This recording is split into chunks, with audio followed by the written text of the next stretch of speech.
guy didn't have most of the qualities that I wanted from a man. I settled. I settled for so much, and in return, this is what I'm getting.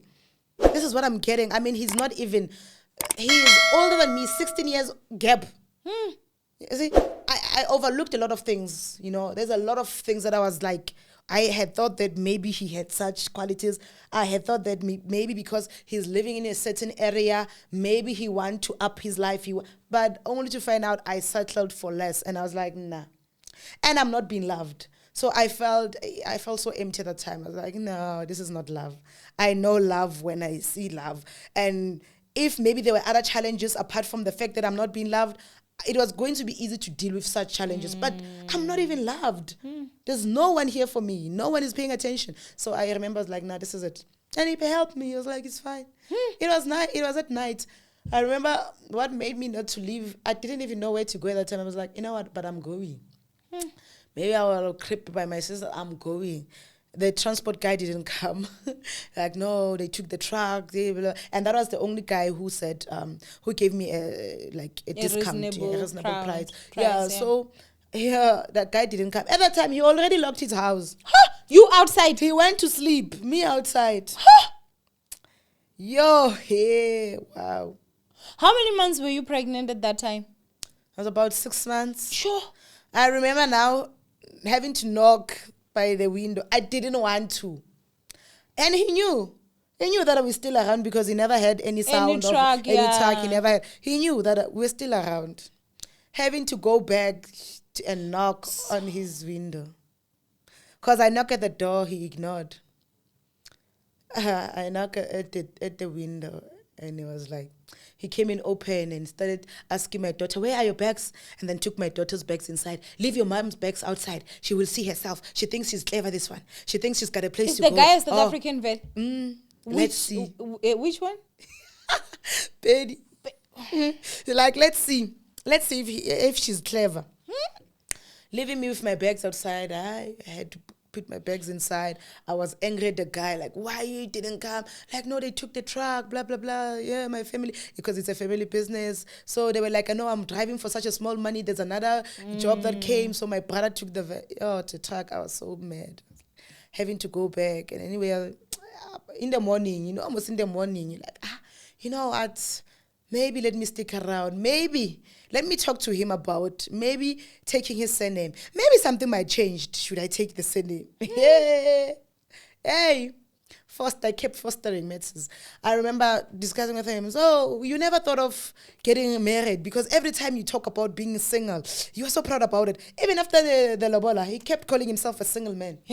This guy was so in love with himself. Even when he trims, even when he's busy in the mirror there, taking care of grooming himself, I'd be like, Hebana.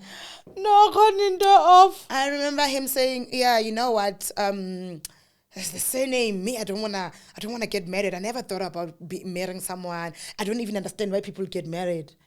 I was like, no, because they want to, raise family. I mean, it's because of love. I mean, I tried explaining. I tried trying to reason with him. It's like, I don't think this thing is for me. By the way, I'm not into marriage. I wanted to find out why. It's because of the past hurts. It's like, no, actually, my family have cursed me, so I'm a cursed man. How did they curse you? My family said I'll never get married. So, yeah, the things that has been happening with me in relationships. But lobola is marriage. What are people talking about? Oh, he was like, no, I'm a single man. Even on the phone, maybe he'll get calls from maybe our salespeople. They're trying to sell him a contract or something. He'll be like, oh, I'm a single dad. I'm a single. He enjoyed. And you are his wife right there. He enjoyed calling himself single. And the people who didn't know that he wouldn't even open up and say, now this is the steps I've taken. This is where we at now in our relationship. He wouldn't. And I remember at work, there was this time I went back to work where I used to work with him. I think I went to fetch him, or there were interviews there were interviews for his department, and I applied obviously, and I was there. And I remember there was a guy who said to me, shame on you. You didn't want to pick any of us. We were sharing you. All of us, we wanted you. We were all proposing. You didn't pay attention. You went to someone who's taking advantage of you. Shame on you that this guy, he even acts more single now that you are in his life than he was actually. Was he cheating? Like, was he having girlfriends? He never stopped having girlfriends. I only realized later on that, because every time I would ask about his girlfriends, and I would create scenarios that, okay, you don't delete the ex's numbers, you're still in contact with a lot of exes, even those who aren't baby mamas. So what happens should someone maybe call you and say, come assist me with something? Maybe like a door broke at their house. Because most of those women, they are those single women who own houses and stuff. And I'll be like, what would you do? And then he'll be like, I would go. Like, that man wanted to live his life, freedom. He wanted freedom. In marriage, he wanted freedom. Don't call me, don't ask me where I'm at, don't ask my whereabouts. I can still go see my exes. He would even want for me to answer calls, maybe like, for people that were proposing me, people that I went on dates with. He would say, answer, talk with them. What's your problem? Like, that guy was giving me that picture that we are just go like and have fun, go and date. Like, sometimes if he's got that times where he say, take the car, maybe I would go out, maybe I'm out with the kids, or I'm out by myself, he wouldn't even call. For sure. The time he would call by 8:30 when he wants his car parked in the yard, because by 9 he locks, by 9 he sleeps. Every night at 9 he sleeps. He would say, where's my car? Not me. Not where are you at? What's happening? What takes you so long? Where is my car? Pelada, the times, mama. I need to lock. I need to close the garage, and the time, my car. I remember there was this time where we fought. I was so angry. I drove around. I was trying to go to my sister. My sister lives far away. So I drove to my sister. It's about 2 hours to drive to my sister. I drove to my sister. Upon arrival, my sister is not there. Coming back, because I had to stay hoping that she would come. But then she was like, no, I'm in another province. I'm not in Gauteng. I was like, no, I needed to see you now. So I couldn't even tell her, why am I there? So I just drove back. I remember parking to this other garage, and, I slept there. I slept at that garage. I just parked like a truck driver, because the trucks were there. I also parked the car, locked myself, and I slept there. He called, and the next thing he was like, where is my car? I'm reporting it missing. Not, where is my pregnant wife? Where are you? What's happening? I'm reporting my car missing.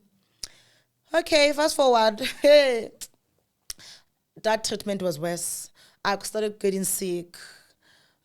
Stress, now high blood. Now the hospital, they are worried now. Up until they said, no, early birth. I remember now I was kept in a hospital under medical care for like 2 weeks, and they were like, now we have to induce. Yeah, induce, and we have to. Actually, they said C-section. This one, C-section, and I went, gave birth to a prematurely, came back home. Caesar again, my worst fear, my worst nightmare. Yeah, I am again in pain, but at least now I knew what to buy. I asked for him to buy that, and it took maybe 2 days. Now, when I had to force him, you also have maternity leave. You also have got some time. You've got dates that you can take. That guy only took 2 days. But for himself, he would take 3 weeks. But around June, when he feels good, it's cold, I don't want to go to work, he would take 3 weeks for himself. But for me, he took 2 days to come and assist me with the baby. Okay, fine. I was there being the faithful wife, trying to show him, baby, the baby will bring peace. There's a new life in the family. My daughter is happy finally. After 11 years, there's someone, that belongs to mommy. The sibling from mommy, she's happy. I thought it would change. To him, it was just, I'm used to these things. Another one, just my worries that you're going to leave me with the child like they did. I just hope you don't leave me with the child. Okay, time went by but we are fighting. It's not nice. I'm trying to serve him. I remember the elder daughter said to me, Mommy, can't be in the kitchen. I mean, it's early. It was maybe after 3 weeks, I'm already cooking, whatever he likes. I'm already there, pounding on door now, making him fed cooks, making him his delicacies. I'm trying to please him. I'm trying to be strong, be there. No. She was like, no, there's no way. Mommy, I don't want to be you. You know the picture that you are painting? You're actually saying to me and the little girl, it's okay to be treated like trash. You're actually saying it's okay that you should serve and honor men even after they've shown you that you don't matter. And I remember I was like, hey, but she doesn't understand, she's young. At the time, I just became naive. I was like, she's young. She'll understand when she has her own husband. I kept serving. I remember, she was worried. She was worried because she could see that I'm in pain, that I can't sleep, the baby. She was worried. She was worried about my health. Okay, fast forward. Fighting never stopped. There was a time again I took the car and the baby. The baby was about 6 months then. Drove again.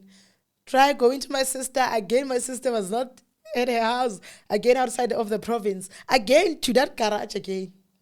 That's where I slept. I remember again calling and talking about his car. Not about me, not about a baby. Like, where's my car at? I'm going to report it missing. And I was like, hey, whatever, go ahead, man. Go ahead. At that time, I'm like, what am I going to do? What am I going to do? I was so alone. I felt, you know what? This can't be it. Something must give here. Going back, trying to talk to him. Nah.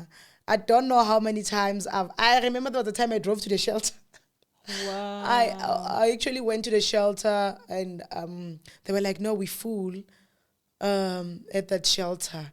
And I was roaming around just saying, you know what, I need a place to stay, man. I need to get out of this relationship. This is not good. I can't be in this relationship for long. It was eating me. I was like, no, I can't.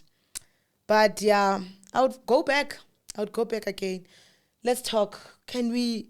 At that time, I'm the one who wants to sort things out. I'm the one who says, don't you see there's a problem? Don't you see that we have a new life and there's a toxicity in here? At that time now, I'm that woman who screams. I'm that woman who bashes things around. I'm that woman who fights like crazy. Because I've exhausted all routes I thought they were possible. I've exhausted everything. I've given to the brim. I've given to the point where I'm like, I'm empty. I'm actually cracking. I don't know what to give anymore. What else? How else must I show him that let's make this work? Seek help where you need to seek help. Because I thought he was traumatized with whatever. Because even the best friend used to say to me, my friend, how he grew up, I think he's still struggling with childhood traumas, teenage traumas. But he didn't want to find help. He didn't seek for help. And he was sure that he's fine. He was sure that, you know what, everything is okay. If there's someone who needs help, it's you. You're always complaining. You're always crying. You're always, I don't know, whatever you want from me. So, yeah, it went on up until such a time that the man who raised him up, he kind of opens up and say he was mistreated. He grew by the aunt's house, by the uncle's house. The uncle, the way he was treating him, it was not nice. So he's still angry. He's got that anger. And I was like, but don't you think that whatever that you experienced made you the man that you are today? Now you are living with your child. You've got your own house. You've got your own... I mean, life goes on. We all have a story to tell. Even the richest, even the presidents, everyone has got some, bad experience. Have got some childhood traumas, But they're not there for us to camp in them and to now want to stay there. Pick yourself up and move on because now you are hating the life that you should be shaping. Now look at your children. Look at your daughter. He is missing daddy, but she was with daddy for how many years? Since 7 years. Even the son is growing up without the daddy's present. The father is here, but he is not playing his role. So I was like, please, now we have another one. And my daughter is a stepchild. I mean, he's looking at you like that daddy who must show her that, you know what, you want for her to be here. You are happy that she's here, and you are doing anything possible to make this work because I failed from the previous one and she was not happy. But now, come on. I know he didn't budge. He tried after the funeral of the uncle, after burying his uncle. I was like, no, I think maybe the case has been lifted. Let me go sign with you. Let's sign. And at that time, I was so excited because I'm thinking, should maybe I take his surname? Now he would start treating me like a wife. Yes. So I was happy. We did that. We signed. Pastor came, officiates, and Kate didn't want to wear his ring. I didn't want to put the ring on. And I was like, okay, fine. Some people don't believe in... But did he give you a ring? Hey, that story. Yeah, it was... Because now I ended up putting my own ring. Which ring? You bought a ring? He bought the ring. Okay. He bought 2 rings, took them to his family house by the sisters. And a lot happened. Next thing, his ring disappears. My ring is there. When the pastor needed rings, the rings went really there. Complete. Especially his ring was not there also. So, nah, yeah. But did you end up wearing yours? I ended up wearing mine. Okay. And at that time, yeah, he broke the news to the family and everybody was shocked. Who did what? People were actually shocked. They were not happy, if I would say. Especially his family, they were not happy. They were like shocked. They were like, what moti is she using this one? This guy signed with her. No ways. Okay, my family, my siblings were happy for me. Oh, okay. Even though they were not really, because my sisters, I remember we spoke about it first, and they said to me, don't you think it's a wrong move? Yeah. Since the drama Things already have been going. and we never liked this guy for the fact that he's got 2 kids from different women. And when you thought it was ideal for you to be the third and to also be pregnant for him and to think you're going to now be the best.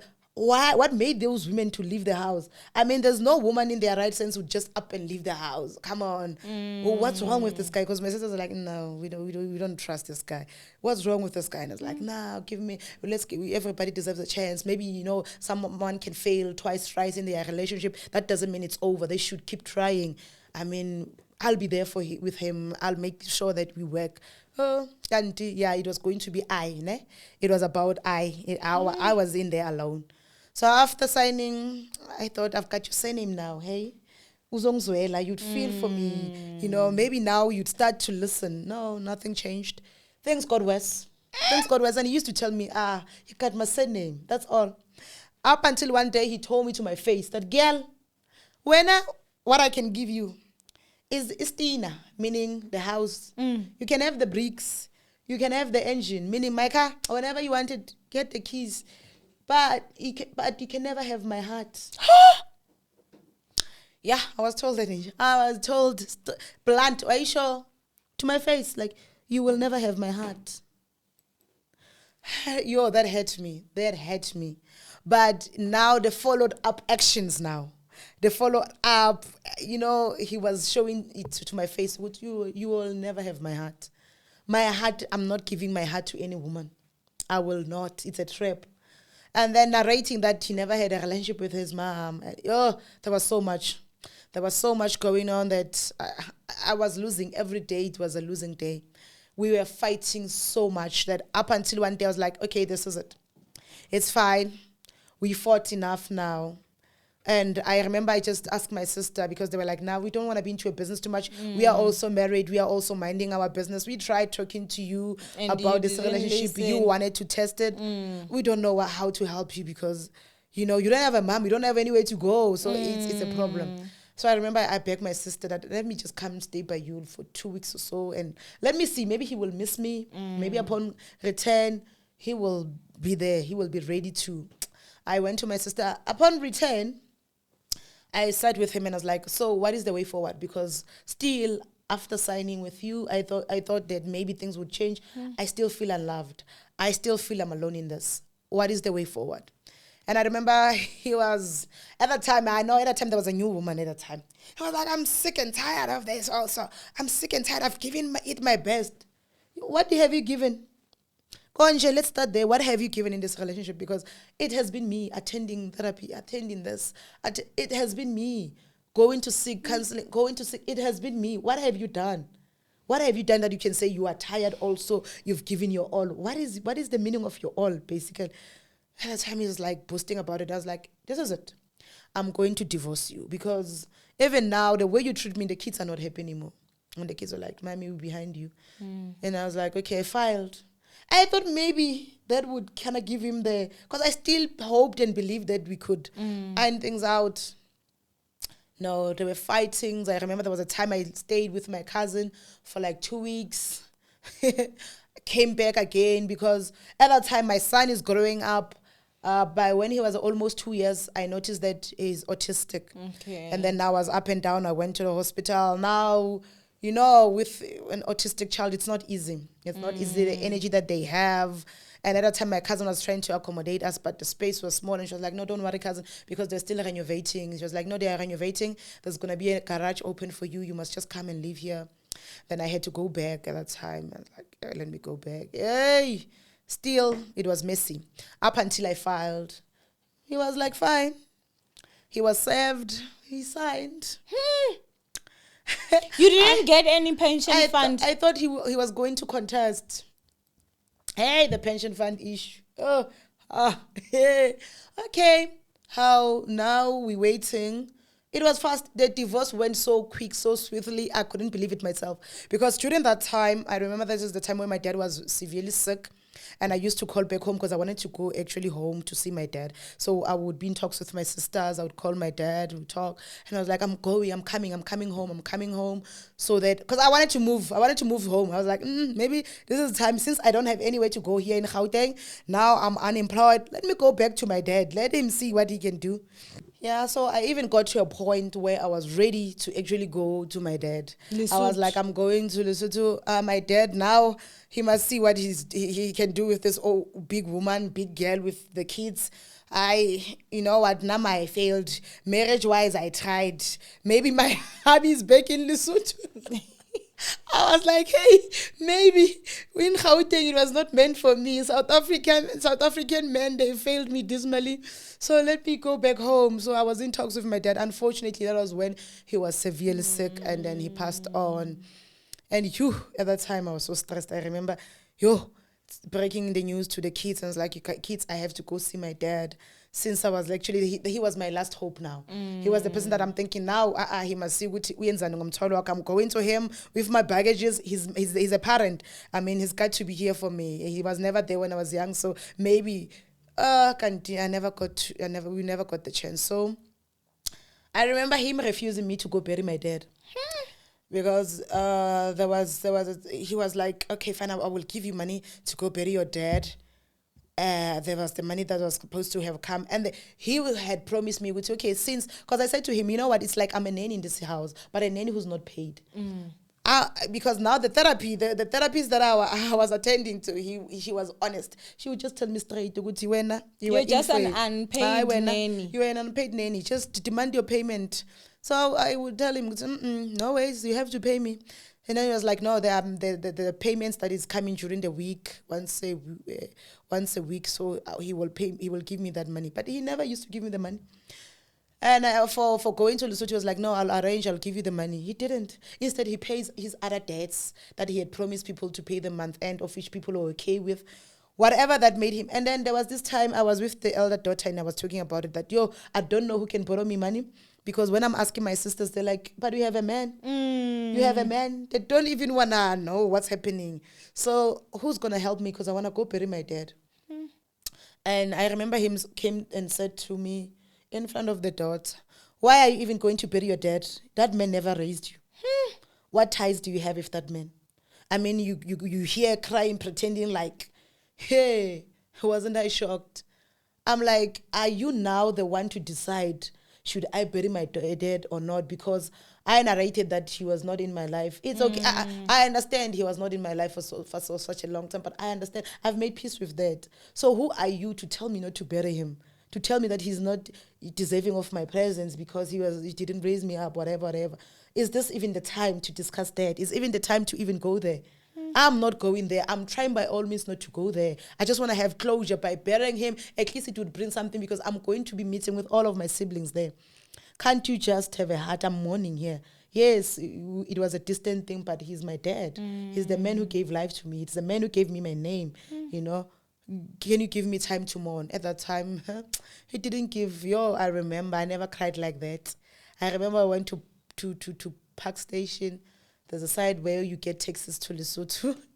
I remember when I got there, I got into the taxi and I was supposed to have met with my sister. I remember when I got to the taxi, inside the taxi, my sister called and she said, hi, I decided to take another route, another taxi from Northwest, so from Pretoria actually.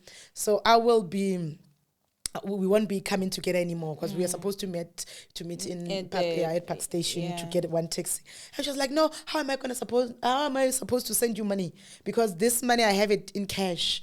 How am I supposed to send you money? I remember I got off off the taxi because the only money I had was just to get me to Maseru. And we are not going to meet. So I was like, and at the time it's COVID, during COVID days, I still have to go pay for COVID tests and whatever before I can cross borders. Hey, I remember I just cried. And the people were shocked by the taxis. What's wrong? They wanted to find out, why are you crying? I was like, no, this is the situation. And I had to actually go back. And then I left a day later, the next day. Then my sisters managed to send money. Then I left. He actually begged the husband to say, no, you send money because I have cash with me, and we couldn't meet now. Just try to send her money so that she can come. I went, and coming back. I didn't even want to go back, but I had to go back. And at that time, I was still mourning. I was still in pain. I was still So this is what I've chosen, because at that time, at least I had closure. The closure that I had needed about my dad. That's when now I realized and started learning. And I'm like, hey, man, there's something about this guy that he's sort of like my dad. You know, this, because my dad, after meeting with other siblings from other women, they narrated that, no, he's just the person we appreciate. He gave birth to us. Exactly how my stepdaughter narrates the situation with the dad. I'm like, hi, boo. So I married a person who's just like my dad. And mostly they never change. Yeah, they never change. And I remember asking myself, so will I, you know what? Okay, fast forward at the time, I'm waiting for the thingy, and hey, after coming back from the funeral, hey, as pale. I don't know how, I don't know. I'm feeling sick, man. My periods would be on and off. I'm feeling so sick. I'm like, okay, something is wrong, man. Maybe it's because I wasn't listening to the water there. Maybe the weather, because, the weather was bad. I was like, maybe the weather and the water. Hey, something said, pregnancy test.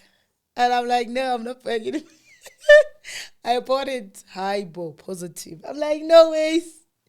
There's absolutely no way. So even within the storm, you guys would still get intimate whenever he wanted. Look, you see where there's, maybe a lot of ninjas would attest to this. Where there's a lot of havoc, I think the safe space where you feel at least I'm still alive, at least I'm here. I'm appreciated. It's being touched. Because that's the only thing that survives. That's the only thing that's alive, that's here. But anything else, and you think by giving this, you would get this that you're not getting. So at that time... What was this reaction when you told him? So when you fell pregnant with your third child, was this after you had even filed for divorce? Yeah, imagine. Sure. I remember he said to me, I knew. A long time I knew. So like, he even told me the months. He even told me, that day. Yeah, I know. Yo, I was like, no ways.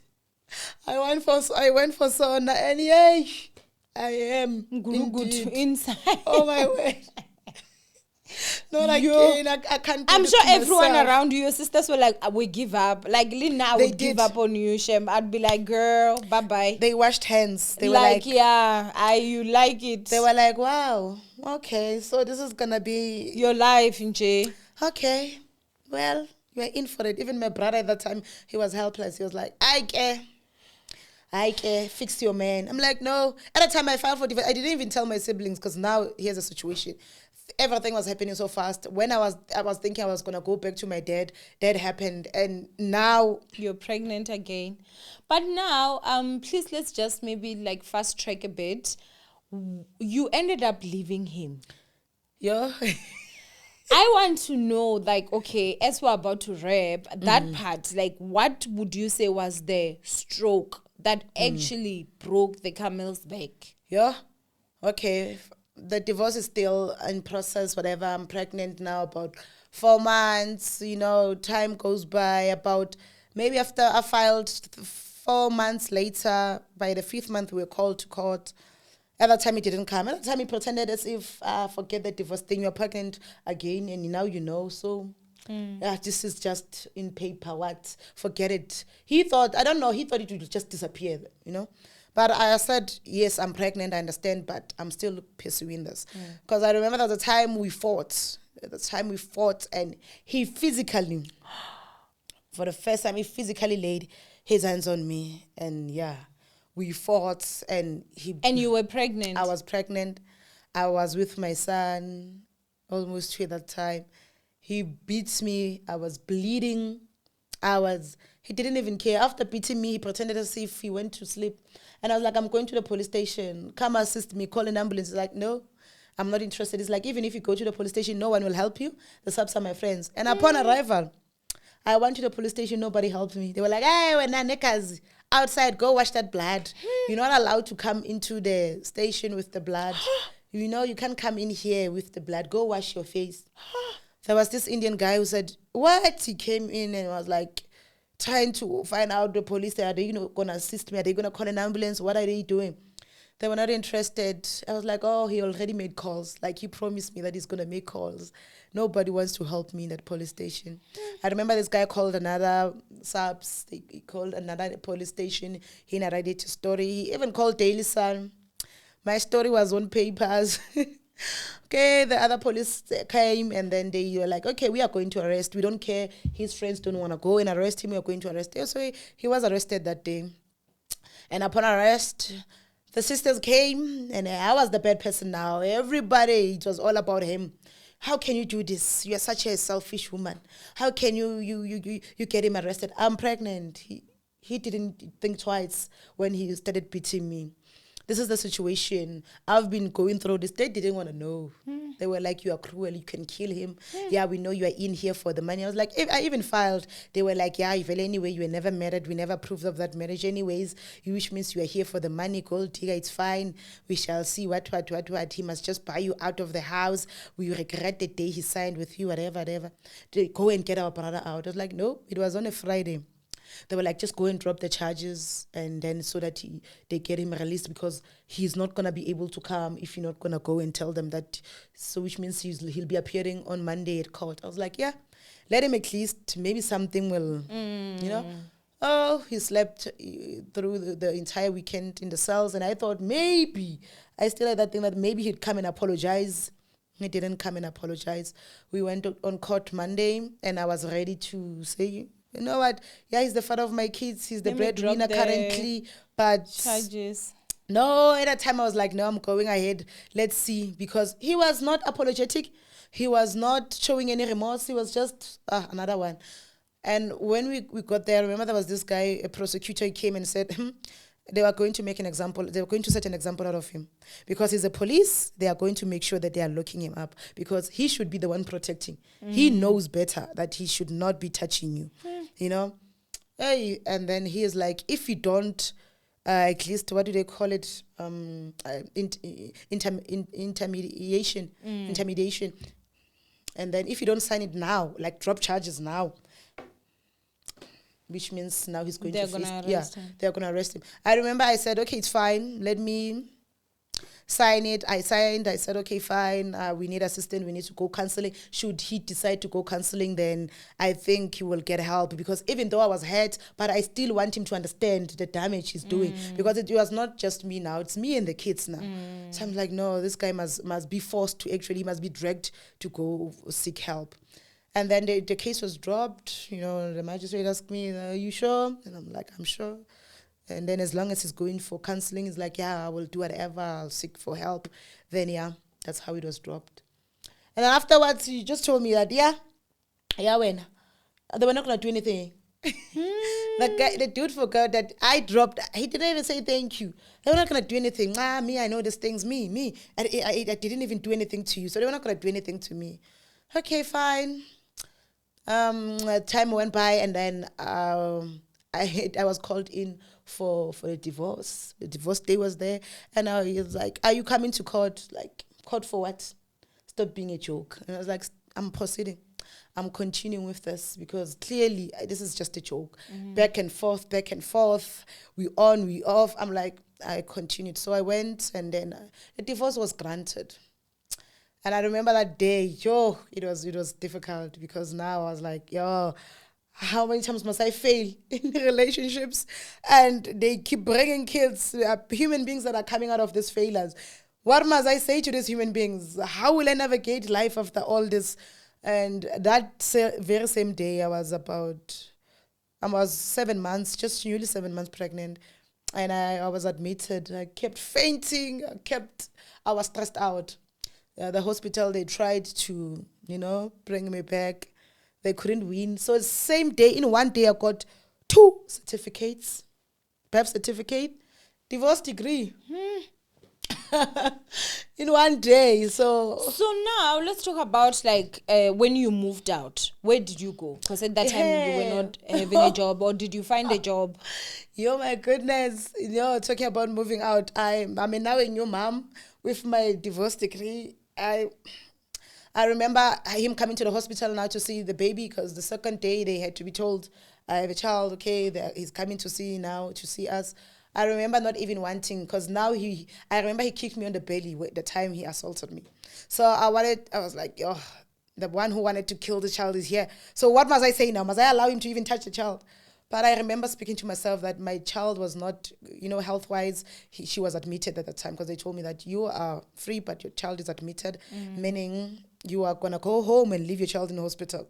And at that time, it was all during COVID, and I was like, oh my goodness, what's going to happen now? Yeah, so he came and he met the child, and at that time, I have to go back home. So same house with the man I divorced. And I was like, you will go to court, they will give you your own papers. At that time, he didn't even mind me. He was like, this one, she'll come around, like she usually does. And at that time, they told me, okay, fine, the pension will come out. And, maybe 4 months down the line, because the baby was sick, I was even admitted to KMC so that I could take care of the child for quite some weeks. So I was in the hospital with the child. Coming back, now I'm going back to the same house. Okay, separate rooms, fine, life went on. And unfortunately at that time, the divorce is granted. There's nothing to really... And I remember there was a time after 4 months, now really finding that, he's a divorced man. He was like, oh, no, divorce is just on paper. Can we talk for the sake of the kids? At that time, for him, he was being smart, because he noticed that the money was coming out. That, she's soon to get there. Okay. And he went now spreading me. Now he was... So wait, with the divorce, did you get alimony? Like, were you now receiving a certain amount from him? Okay, with divorce, they did that, but it was not complete because we didn't have a settlement, remember? It was just those things that, okay, fine, was he taking care of you? He should continue taking care of you. He must maintain you. This is the amount you must pay. The child, because they were like, no, at that time, they were like, pregnancy, we're not going to include the pregnancy, the child, because until such a time as the child is born, then you can go to maintenance court. But for now, we're going to be talking about the son you share together. You see, they were like, no. Oh, yeah. So son. Maintenance for the son, this is going to be how much? So the reps were just around. So at that point, the money was already now getting no, it was not. It was not, because they said they were going to give him an opportunity to pay it into my account. Failure to do so, because they said they will do a garnish. Yeah, they will say 3 months. If he fails to follow the court order, then you come back. We will go then now to the maintenance court. Then we would garnish from his salary. Then But was he paying though? He didn't. And then did you go back for the garnish? He took advantage of the situation, man. I'm in pain. I'm focusing on a sickly child. I've got an autistic son. I'm at, the hospital, they knew me. Mama twins. Because I'm carrying the little one. There's another one, he's still small also. I have to take him for OT, speech therapy. I have to take him for his appointments. It was difficult. So he took advantage of and I'm all alone again. He took advantage that, she's busy minding this. So at that time, I tried calling my brother, can you help me? Can I come and live with you? Like, no, my space, not enough for me and 3 kids. Yeah, at that time, the space was not enough. But okay, now let's get to when you did move out. Where did you go? Let's just go to that. Yeah. I didn't move out. Are you still there even now? I didn't move out. The money was paid. The money got paid. And at that time, he was now playing. Because after my brother disappointed me, I tried to my family, can I move in with you guys since I'm expecting this money? So that at least when this money pays out, I will then see myself on how to there was no door opened at that time for me. So he was still the only person remaining, the only person I could talk with. So at that time he played, no, divorce is on paper. This time around I want to change. I want to be a good dad. I want to be blah, blah. I remember after I've said I'm finally divorced and I declared my divorce even on, I took this guy back. I was like, okay, let's work things out. Kanti, the clock was ticking for the money. He kind of saw, 3 weeks down the line, who's about right? My pension, I must eat it, must. The money came out, and at that time, I'm thinking, okay, since now the talks are now, I'm a gold digger, I came for the pension, now I'm the one blamed. Okay, let me show them that I was not here for the pension. Is he changing? Is he really going for therapy? Okay, let's work things out. Maybe. The money came out, fixed the house, because the house was not in good shape. Fixed the house, bought the furniture, do things. After, when he sees the good time, the car is here, I've done a lot of things, paid debts and stuff.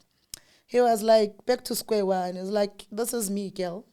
Nothing ever changed. This is me. I remember rushing to the court again, narrating the story to the magistrate.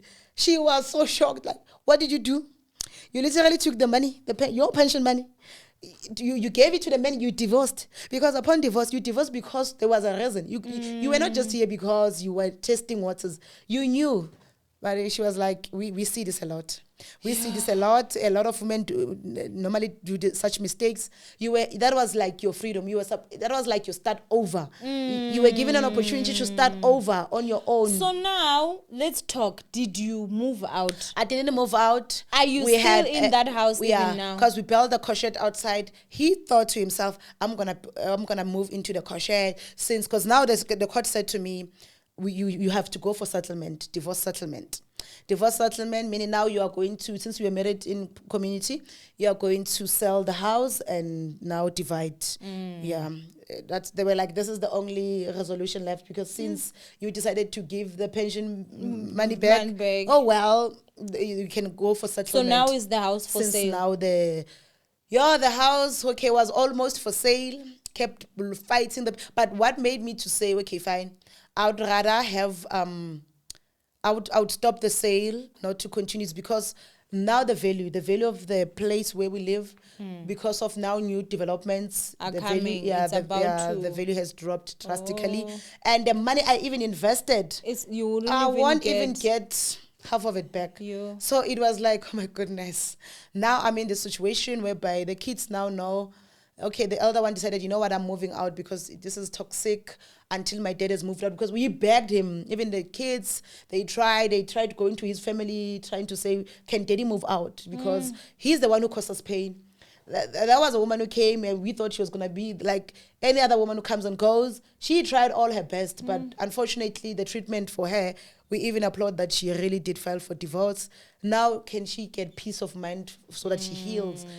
So unfortunately, he decided no, because even at where he works, there are those place where you can rent it out for such a small amount. You know, he's like, no, he's not gonna go to those rooms. He's staying in his house. This is his house. He's staying, and now because I'm faced with the kids, like Rainbow Nation Pela, Maskopa Swam, and here's the situation now. The money that I'm gonna raise from the house sale is not gonna be even. So that actually got me by the corner. And me, I having to understand what really happened in the relationship. Now finding out it's okay, he's a narcissist. Now seeing the patterns, what has been happening, him being called, the gaslighting, everything that has been happening, and the family defending him being the one who goes out there to smear campaign, speak about me, speaking about I'm the one. He even asked me, he was begging me that should our colleagues ask, should the people that knows the two of us ask, say I'm the one who filed for divorce. Because out there, I'm the bad woman. I was never good enough. The women who are crazy. It's always that. Yeah, it's a cycle. It's always that. And you do know that this is going to, all hell is about to break loose. Yeah. So I said to myself, I even talked with my daughter. I was like, you know what? It's good that now there are places, because there's a time where he was like open about talking about his narcissism, because he was like, I see now the signs, because I thought maybe he was going to come around, he's going to see who he is and, take accountability. But unfortunately, with them, and he's a covert, and he's a religious for that matter. So a religious narcissist, a covert narcissist, outside he's painting this picture that people, they know him as this person, but within the family, this is what the kids know. Hence, even with my family, I told them that, should you want a true story of what happened? I have children. I have children. They are adults now. I mean, there's a 23-year-old. Mine is 15 now, and there's a 12-year-old. They can narrate the story, can leave the toddlers out, but these three can narrate the story to say, this is what happened. Even his family, even the kids, they try to say, can you come so that we let you know of what has been happening. This is who our dad is, and we don't have a stable family. We don't have that mommy daddy situation, because he's been painting our moms to be those bad women, but basically they escaped a narcissistic relationship. They escape the abuse. They escape those cycles, because they'll have you go in circles. I even ended up, almost lost my mind in this. There was a time I felt, you know what, I'm losing my marbles. And by the grace of God, I escape. What advice would you give a single mother that is out there and she's now about to go back into the dating scene? Because from what you said, it did seem like, as you said, your self-esteem at that time was low. So what advice would you give? This is a mother of one, or I don't know, mother of two, I don't know. But, or let's say a mother of one, she's about to go back into the dating scene. What advice would you give her? I'd say we all have different, we are from different backgrounds, We are from backgrounds that have traumatized us so much that sometimes moving on, it becomes difficult. But I would say heal from those traumas, because now narrating my story from the uncles to the momster-in-law to the ex, I was broken, and I think I cheated myself of healing, especially after that relationship. Yes, I healed out of the relationship that we are broken up, but I didn't heal as an individual. I didn't put myself at the pedestal and say, okay, Mate, here you are. Deal with those areas that you think they still need feeling. Feel those areas, so that if you are to move on, now you're going to know that this is who you are. You're not going to compromise yourself. So I'd say to a young single mom, validate your dreams, validate yourself. Love yourself, because there was a time we want love without having projected that love back into ourselves, without having loved ourselves. We think that love, it's only love when someone is loving you. Yes. Exactly. So you ended up not loving yourself enough. You go out there looking for love, searching for love. But if you really, really love yourself, you really, really validate your dreams, you heal those traumas. Attend counseling on your own, attend therapy. Make sure that you visit those traumas. The shadow work. You make sure that whatever that you think it's wrong with you, or it was wrong with your upbringing, sort it, face it. Don't fake it till you make it, but face it. Face it till you make it. So give yourself time. And sometimes it's not only love, you're not going to get it only from a relationship or from family. Even in your life's journey, because this is a journey, you will meet with people with the same, maybe dreams, the same ambition as you. That's where you will get to grow from, bits and bits of love, because we can all take from one another, grow from one another. But don't force yourself in a situation where you're not needed. Don't force relationships if we've got a problem of bazothina abantu syndrome. Let me just say it. Bazothina abantu syndrome must fall, because a lot of people, we think for me to be seen as a beautiful woman, I should be in a relationship. No, you can be beautiful as a single woman, pursuing your dreams, raising your child. If it happened that you have a child, learn from that one mistake. Don't be in my shoes whereby now it's a numbers of kids.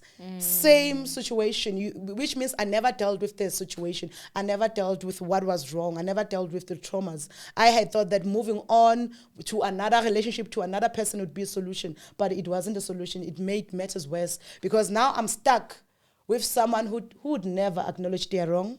Remember, with narcissists, they're never wrong. They are never at fault, but I'm happy that I'm out here saying my truth saying exactly what I went through. And, you know, a lot of people who tell your story. I don't want people to tell my story. I always say, don't let people tell your story when you've got your own voice. Exactly. You know, if there's anything about me, my story will be told by me, you know. Exactly. And so, yeah, wow, what a life. Yeah, this is my What story. a life. What advice would you give a wife that is in a marriage with a man that she can see that he's just not available, but she's at a point where you were, like, still trying, giving, but she's not getting anything back? Yo, love yourself. Come into a marriage as a whole individual, you know. And once you are whole, obviously those red flags, those billboards, you are going to pay attention to. Make sure that should you happen to see something that kind of devalue your values, that kind of put you in a position where you are questioning this relationship, where you're questioning this marriage, then it means where there's smoke, there's fire. Meaning you must start seeing yourself out. You must start finding resolution to come out, because if a person is not ready to see their wrongs, a person is not ready to actually accommodate you, they don't want to do the work. Because a lot of people, they just want perfect marriages. They want to come into a perfect marriage where they can just dine and just lay back and just get peace, but they don't want to bring that peace. They don't want to be that peace. If your husband is not willing to be that peace, he doesn't want to bring the peace in the house. He doesn't deserve the peace. He doesn't deserve the peace. He can say, I'm a peace person, all I want peace, if he's not doing his part. Leave that relationship and save this thing of we are doing it for the kids. That's an save old the tale. same kids, like live for the kids. Exactly. The nonsense of I'm just staying for the kids, because live for your kids. Even now, you know what they said, including his kids, because now he's like, yeah, what have you done to my kids? They are now, you know, favoring you. No, they are woke. You've done this to them a lot of times. Now they are grown-ups. They can see you for who you really are. Now they want to defend themselves and they want to stand at the right, you know, corner. At the right corner. They say, okay, because they said to me, sell the house. You know, they were the one who was saying, sell the house, even if you get this 350. Because when we are counting, we're like, yo, guys, imagine I invested close to $1 million in the house, fixing it, putting the furniture, because I wanted it to be comfortable. When I was almost enjoying, I couldn't have done that. He was like, whoa, goopy, where? So they were like, sell it. You're going to get that 350. We will stay in the shack. We will stay live, we'll continue. Because these cycles, now pet mouthing me, going to the family, now the threats, lawyer, he found you in that house, yeah, what, you had to kill her, what, you see? So, yeah. And stop, guys, you know, the whole thing of trying to prove yourself, you know, because I think that's the reason why you actually took the pension fund and fixed the house and did everything, because you wanted his family to see that I wasn't here for the money. It's okay to be there for the money. I'm going to say it. Yeah. It's okay to be there for the money. It's okay for the people to look at you and be like, she's there for the money. Yes, I'm here for the money. It's okay. And if that's what you believe, so true. Then it's okay. I think that yeah, you just need to really be very much secure in yourself, you know. I will not even lie to you and be like, maybe I can relate in the part of abantu bazotini. I've lived my life always really not like, okay, it will be there or people will talk, but it has never ever affected any decision making, if I can remember properly. But any decision making, especially in my adult life, I know 100% never, you know, because I know of the fact that people don't care about you. They don't. They don't care about your kids. Because now my mistake, now I'm like, okay, if I wanted to prove to people so bad that I'm not here for the money, what about the kids? Because that money was supposed to be for the kids. For the kids. I was supposed to have thought of the kids. Okay, this money will obviously, because they're still minors. They are still very young. So I feel that part, I told the magistrate that I feel that I failed my kids. Because why I never thought of my kids? So I really love the man that much that I failed my kids, that I never thought of them. Just a bit, okay, this man almost drove me crazy. I almost lost my man. I mean, should I have lost my man? Who's going to raise my kids? Because I don't have family. Who's going to take care of my kids? Because even his family, they are distant. They only come when they are coming to defend him. They are coming to defend his house. They are home, apparently. So, It's I failed my kids in that manner by taking their dad back, trying to work things with him, and him now making allegations that even the marriage was, the divorce was a fraud. The divorce was not a real thing. You were actually divorcing me to get the money. What? Yeah, it was bad. I remember the daughter was like, I'm sick of this. I'm losing all the respect for my dad. That's why I'm moving out. Because I was even asking her, I've extended the house. At least if he wants to be here, let's continue our lives in the same yard. We shall see until when I'm now secured. We will see what we'll do. Maybe we'll have the portion of the house rent out and then we will move out, because clearly he just wants to bully us even after the divorce, even after everything. So is he staying in the house with you guys? He is staying in the house. Are you guys peaceful? Yeah, since there's no more noise, because after I've made the decision that, you know what, I'm done with this. This is the situation. This man is not going to change. Yes, he's the father of my kids, but the worst mistake I've ever done, and I have to live with the mistake. I have to protect my kids. So we are still in the same yard. Goes to work, comes back. I'm living my life. Luckily, at least now we don't share a car, and life is going on. But obviously, to people, I'm still like back to square one, like I was in my previous relationship, whereby we separated for like almost 2 years and I was still in the house. And it's not a good position to be in. It's not. I'm just, there because the situation right now, I told myself, you know what? I'm pushing my businesses and one day I'll really reach a conclusion. Speaking of,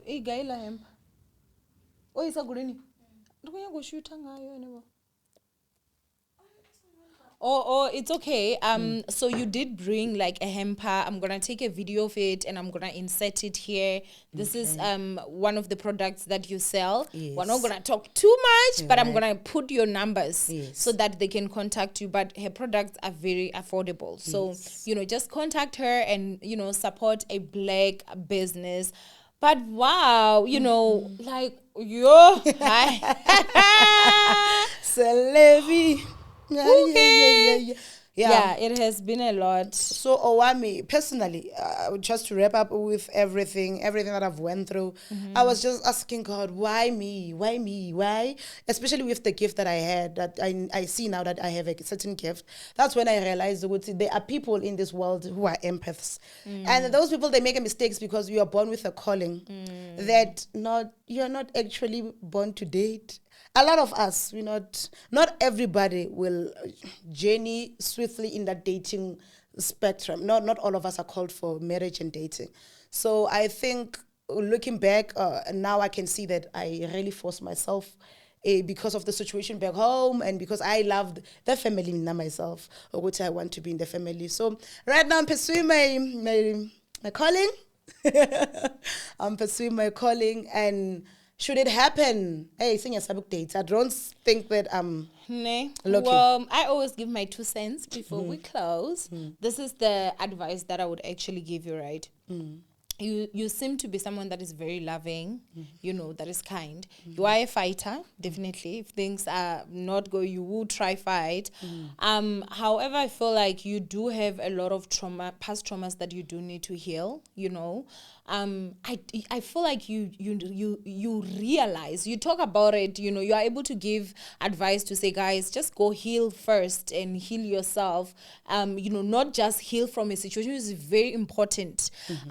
Very important, because I recently also realized that, oh my gosh, like, there are certain things within me that I've not healed, though I've healed from the divorce. But those stuff will present themselves whenever maybe you're entering into a new relationship and you realize, damn, why am I acting this way? Why is this and that and that?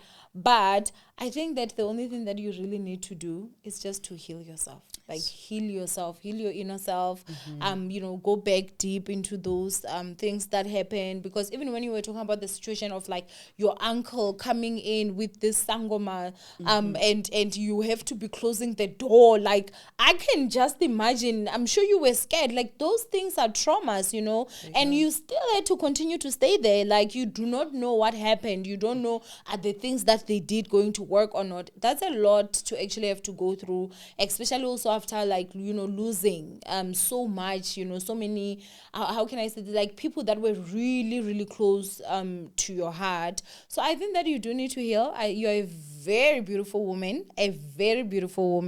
and I personally feel like, you know what,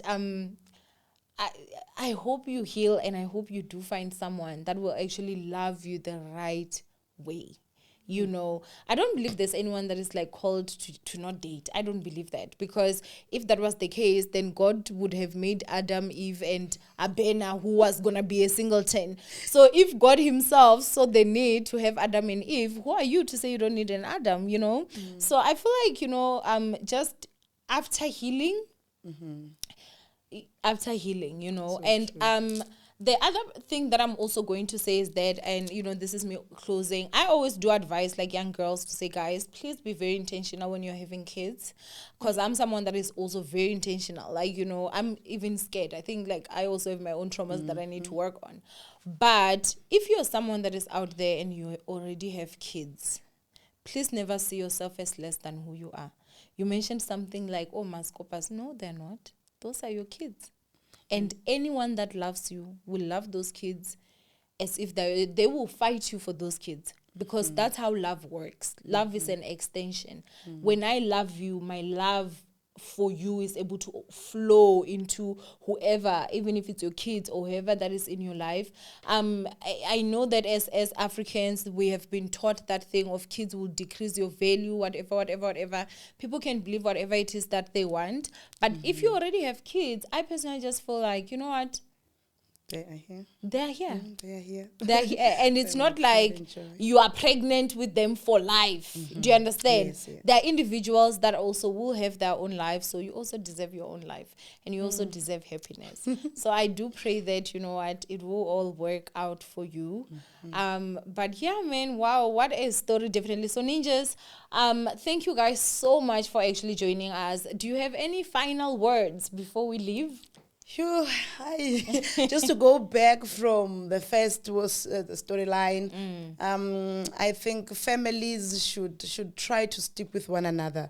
I mean, uncles, if you are left with your sister's kids, should they happen to pass on, take care of them. Aunts, be there for these kids. Don't traumatize them like they did, because I can't say whatever that my uncles did didn't affect me. It did. It did, because now running around circles when I was that ambitious young somebody, and they knew about it. And I came to Obama Mazale, when this young girl come into your house, they don't come to steal your son. They are merely coming to share the love. They are merely coming to expand on that family, to be there with you. Just try to show them love. It's not going to be difficult. They're not your daughter, but show them that love, You don't know where they're from, You might be there saving, you might be their only, and again, to the sons whose mothers are, just try to move on. Like, that's what I wish for my first baby daddy, to try to look into his life and move on. If he wish to have a wife. Don't, because your mom is like that, sometimes do it without the support of those who clearly showed you that they're not in support of you. And going forward, there's hope. There's hope in life. Like you said, I should heal. I should revisit those areas, because clearly, definitely. The cut was deep. You're still young, you're beautiful, you deserve love. Listen, Mr. Right is definitely out there. Who knows? Maybe third time is the charm. Anyway, just thank you guys so much for actually joining us. From me, Owamie and Mate Akhomo. Akwena, man. You guys are the name, but Mate Akwena. It is definitely bye, guys. So thank you so much for joining us. We love you. And they stick around for 4 parts. So that's great. Anyway, love it and just stay blessed. And I will see you guys in my next upload. Bye.